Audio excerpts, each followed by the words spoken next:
So hello everyone and welcome back to Vinetoscope. और इस video में हम लोग बात करने वाले हैं एक मूवी के बारे में जो कि सरप्राइजिंगली एक एनीमे मूवी है। तो ये मूवी बनी थी by a collaboration between India and Japan और ये मूवी रिलीज हुई थी 1992 में। और इस मूवी को डायरेक्ट और प्रोड्यूस किया है यूगो साको ने। तो अब मैं आपको बताता हूँ कि एक जापानीज आदमी को रामायण पे मूवी बनाने का आइडिया कैसे आया। तो 1983 में रामायण पे एक डॉक्यूमेंट्री बन रही थी यूपी इलाहाबाद में, और उसी समय यूगो साको ने रामायण की स्टोरी को पहली बार सुना और रामायण की कहानी सुन के वो इतने ज्यादा इंप्रेस हो गए कि उन्होंने इस टॉपिक पे और ज्यादा रिसर्च चालू कर दी। वो इतना डीप चले गए कि रामायण के जो 10 वर्जन अवेलेबल हैं जापानीज में, उन्होंने वो 10 के 10 वर्जन पढ़ डाले। और उन सबको पढ़ने के बाद उनके दिमाग में आया कि वो इस कहानी पे एक लाइव एक्शन मूवी बनाने के बजाय एक एनिमेटेड मूवी बनाना ज्यादा पसंद करेंगे, ताकि वो इस कहानी की एसेंस और सुंदरता को बनाए रखें। और वो रामायण का एक बहुत ही एक्यूरेट डिपिक्शन करना चाहते थे, इसलिए वो इंडिया आए और काफी स्कॉलर्स और हिस्ट्री एक्सपर्ट से बात करी इस टॉपिक के बारे में, ताकि वो रामायण की कहानी को और अच्छे से एक्सप्लोर कर सकें। और इसी बीच में वो मिले राम मोहन से, जिनके साथ आगे चलकर इस मूवी को कोलैबोरेशन में बनाया। इन लोगों ने मिलकर रामायण की स्टोरी को इतनी बढ़िया तरीके से सिंप्लीफाई किया था ताकि वो इंडिया के लोग हो या फिर इंटरनेशनल ऑडियंस, सभी लोग इस मूवी को एंजॉय कर सकें। और रामायण जैसी इतनी बड़ी और सीक्रेट स्टोरी को एक 2 घंटे की मूवी में बनाना और उसकी इतनी कमाल की स्टोरी के साथ जस्टिस करना बहुत ही डिफिकल्ट रहा होगा, और तभी ये मूवी इतनी ज्यादा अच्छी बनी है। तो इस मूवी की मेकिंग स्टार्ट हुई थी 1990 में विद ओवर 450 आर्टिस्ट, जिसमें से कुछ जापानीज थे और कुछ इंडियंस। तो ये तो हो गया इस मूवी के मेकिंग के बारे में। अब मैं आपको बताता हूँ अपना एक्सपीरियंस। तो ये मूवी मेरे लिए परफेक्शन की डेफिनेशन है। ये मूवी कंप्लीटली टाइमलेस है, चाहे आपने इस मूवी को 10 साल पहले देखा हो या फिर आप इस मूवी को आज देखो, ये मूवी आज भी इतनी ही बढ़िया और फ्लॉलेस है। इसका सुंदर एनिमेशन हो गया, इसकी आर्ट स्टाइल हो गई जो कि कंप्लीटली एनीमे जैसी है, वो इतनी कमाल की है कि आप बिलीव ही नहीं कर पाओगे कि ये मूवी 1992 में बनी थी। और इस मूवी में जो सुंदर सुंदर भजन आते हैं, चाहे वो हिंदी में हो या फिर संस्कृत में, उनको सुनकर आपको बहुत ही ज्यादा अच्छा लगेगा। तो मेरे हिसाब से टिल नाउ ये मूवी बेस्ट अडेप्टेशन है रामायण का एनिमेटेड फॉर्म में। और ये चीज इसकी IMDb रेटिंग भी बोलती है जो कि 8.9 की है। तो इस मूवी का वॉइस ओवर ओरिजिनली इंग्लिश में हुआ था और फिर इस मूवी को डब किया गया हिंदी में with the voices of some very popular actors. जैसे रावण की आवाज दी थी अमरीश पुरी ने।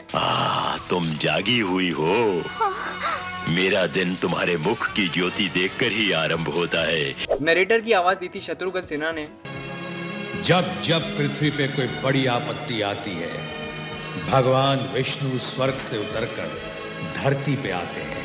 और राम जी की आवाज दी थी अरुण गोविल ने। और जिन लोगों को नहीं पता अरुण गोविल कौन है, ये वही आदमी है जिसने राम भगवान का रोल निभाया था रामायण टेलीविजन सीरीज में। और एक और फन फैक्ट इस मूवी की डबिंग को लेकर ये है, जो इस मूवी का इंग्लिश वर्जन है उसमें राम भगवान की आवाज दी है ब्रायन क्रैंस्टन ने, जिसने वॉल्टर वाइट का रोल निभाया था ब्रेकिंग बैड सीरीज में। और इस मूवी का टोटल बजट था $13 मिलियन, जो कि इंडियन रुपीज में आज की डेट में होता है 98 करोड़ रुपीज। तो एंड में मैं यही कहना चाहूंगा कि ये मूवी सबके लिए एक मस्ट वॉच मूवी है। आपने रामायण को बहुत बार देखा होगा, पर आपको इसके एनिमे अडेप्टेशन को देखने में और ज्यादा मजा आएगा। So thank you guys for watching this video. अगर आपको ये वीडियो पसंद आई then you know the drill. Hit the like button and subscribe to my channel अगर आप मेरे चैनल पे नए हो तो, and don't forget to follow me on Instagram @vinitoscope08.